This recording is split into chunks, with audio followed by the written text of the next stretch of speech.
certains qui pratiquent la boxe anglaise, en même temps la boxe française, ça va. C'est complémentaire, c'est complémentaire. On parle de sport pied-point. Donc une base en anglaise est tout autant importante que des techniques de coups de pied. Exact. Et déjà, Khalifa Ababakar, qui fait de la boxe anglaise aussi, hein, que je reconnais dans les galas de boxe anglaise. Donc, oui, c'est vrai. Oui, que je reconnais. Khalifa qui représente la Guinée-Bissau, qui pratique la boxe anglaise. La boxe anglaise, tout à fait. Donc, que je reconnais à travers les derniers galas donc, organisés à Dakar. Ouais. Et qui aussi en même temps pratique la boxe savate. C'est quand même assez enrichissant pour un jeune qui pratique deux différentes quand même disciplines. Oui, ben, écoutez, je vous l'avais dit tantôt, quand on est dans la savate, on a une certaine agilité, surtout au niveau des déplacements, qui font que quand on va dans une autre discipline, on est très à l'aise. Vous voyez comme il se déplace ici, quand on se déplace comme ça devant un boxeur qui est statique en anglaise, on est très à l'aise et on le fatigue beaucoup et on peut facilement l'user en fait. Donc c'est la discipline qui est comme ça. Tout est très rapide, les échanges se font chaque 3 à 5 secondes, on a des coups qui se lèvent. Et, ouais, donc c'est ça quoi. Ouais, la boxe française savate est une discipline très aérienne, comme je l'ai expliqué, même en termes d'appui. En termes de positionnement, on est tout le temps sur la pointe des pieds, entre répulsion, impulsion, répulsion. Ouais. Les techniques de déplacement sont totalement différentes dans les autres disciplines. Même les combinaisons pied-point, on a beaucoup plus de techniques qu'on ne verra pas dans les autres disciplines pied-point telles que le kickboxing, le muay thai ou le full contact. Et c'est la particularité de la savate boxe française. Effectivement.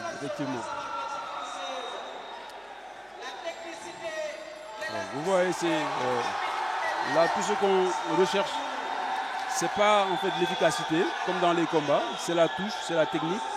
Et donc, plus on est rapide, plus on a de vivacité, plus on arrive à mettre le maximum de points et le maximum de coups. Ouais. Tout à fait.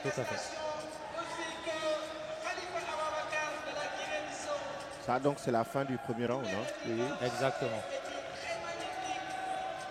Alors, ils sont à la minute de repos. C'est le temps, en fait, que les entraîneurs puissent revoir un peu leur stratégie, exactement, voir ce qui a marché et ce qu'il faut augmenter, ce qu'il faut aussi essayer d'exploiter chez l'adversaire et tout ça. Voilà. C'est important en même temps pour revoir même le game plan. Hein.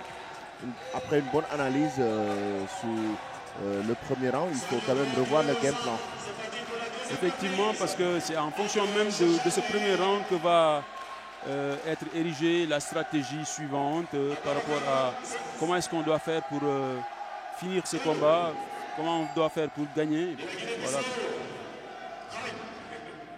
C'est parti pour cette deuxième reprise. On espère une petite accélération. Maintenant que le round d'observation est passé, on voit un très beau jeu de jambes et changement de garde même de la part du Guinéen. C'est qui en rien ne déstabilise le combattant sénégalais, enfin le tireur, autant pour moi le tireur sénégalais. C'est vrai. Bon, en fait, il y a quelque chose de très important, et ça, c'est dès le début du combat. Savoir maîtriser, en fait, ce qu'on va appeler, nous, le cadrage. C'est ça qui permet d'être à la bonne distance par rapport à son adversaire. Et en fonction de ça, on arrive non seulement à pouvoir mettre des points, mais aussi à éviter les siens. Oui, avec donc, des différentes techniques de parade, de retrait, que ce soit parade bloquée, parade chassée, pour pouvoir éviter, par exemple, là, on a vu sur des fouettés, double fouetté médian, le tireur sénégalais arrive à parer facilement les attaques jambes de son adversaire. Oui, il a la bonne vue, on dira, et ça permet en fait de réduire tout ce qui est incertitude par rapport à ce que son adversaire peut sortir, en fait, comme panoplie. Et ça lui permet en fait de pouvoir non seulement diminuer un peu en fait la hargne de son adversaire, mais aussi de pouvoir vraiment travailler au maximum ses atouts à lui. Exactement.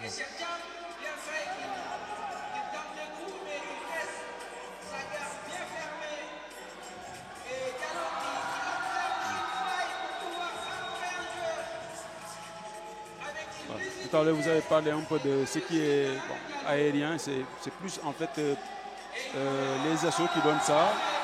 Parce qu'en combat total, on essaie plutôt de... On favorise l'impact. Oui, l'impact, l'efficacité. Et on essaie carrément en fait de démolir les appuis en fait. Là, on essaie de carrément détruire les appuis. Si avec des fouettés bas. Voilà, exactement. Ouais. Mais là, on est plus en fouetté médian et figure. Ouais. Oui, parce que déjà, ça donne plus de points.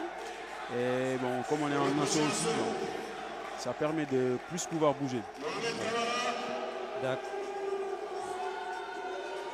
Là, on sent un public chaud qui essaie de déstabiliser. Chaque équipe essaie de déstabiliser l'autre. C'est bonne ambiance et c'est ce qu'on demande justement, bien que ce soit un sport de combat où on se met des coups de poing et des coups de pied, ça reste dans la fraternité, ça reste dans l'amicalité et surtout dans le fair play. Écoutez, quand on parle de savate, on parle d'éthique. C'est une des valeurs cardinales de cette discipline. Non seulement on respecte l'adversaire qu'on a devant soi, et on respecte aussi son camp. Donc l'ambiance est là parce qu'on aime bien ce qu'on fait, on aime bien ce qui se passe là. Ce sont les meilleurs moments pour nous et ça n'empêche que tout se fait dans le respect de l'autre et dans la discipline. Là, c'est le troisième et dernier round. Oui, ça c'est le round qui va les départager. Et là, on voit quand même un combat qui fait vibrer aussi le public. Hein. Oui, nous avons un Guinéen qui est au centre du ring, qui essaie de cadrer justement le tireur sénégalais, l'amener dans le coin et pouvoir mener des attaques franches, bien que ce soit des attaques à la touche, mais des attaques qui vont permettre de lui faire marquer le maximum de points. Alors, bon, il a un peu, disons, flanché, on dira, dans les deux premiers rounds. C'est pourquoi il essaie de se rattraper à la dernière, mais bon. Le Sénégalais, qui est déjà double champion d'Afrique, a une certaine maîtrise en fait de son combat. D'accord. Il ne se laisse pas vraiment malmener, on dira.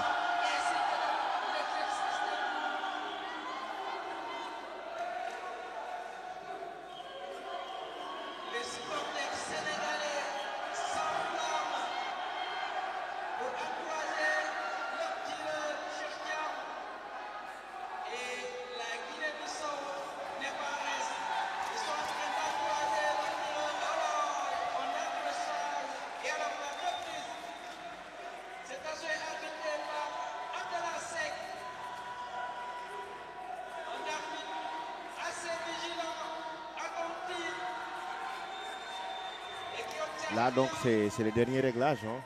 Non, c'est le dernier round. C'est là où on donne tout. C'est là où on exprime. On essaie de mettre le maximum de technique.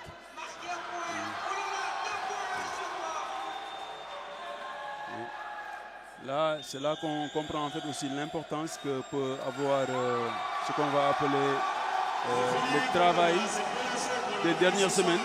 En fait, c'est ça qui donne cette souplesse et cette agilité en fait. Voilà. On est beaucoup dans ce qu'on va appeler la statodynamique. C'est ça qui permet aux jeunes de pouvoir, pendant ces 2 minutes de round, pouvoir non seulement bouger, mais ne pas être sur place, mais tout le temps pouvoir bouger et en même temps pouvoir donner des coups avec la précision qu'il faut aussi. Tout à fait. Voilà.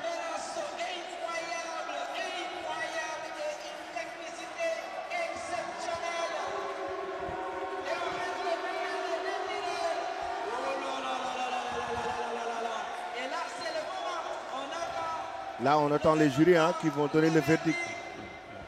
Et dans quelques instants, qui va remporter l'assaut entre Sertiam du Sénégal et Khalifa Ababakar Diallo de la Guinée-Bissau? Alors, les juges qui ont eu le temps durant ces 3 rounds, en fait, de donner un verdict par round, donne ce qu'on va appeler le verdict total. Et c'est l'ensemble de ces verdicts qui vont être remis au délégué officiel, qui est en face. Et c'est lui qui va annoncer le verdict qui a été donné par les juges. Et en même temps, les juges vont présenter des cartes pour montrer. Et là, c'est le Sénégal. Hein?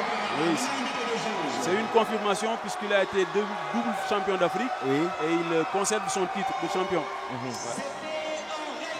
Il conserve donc son titre de champion d'Afrique.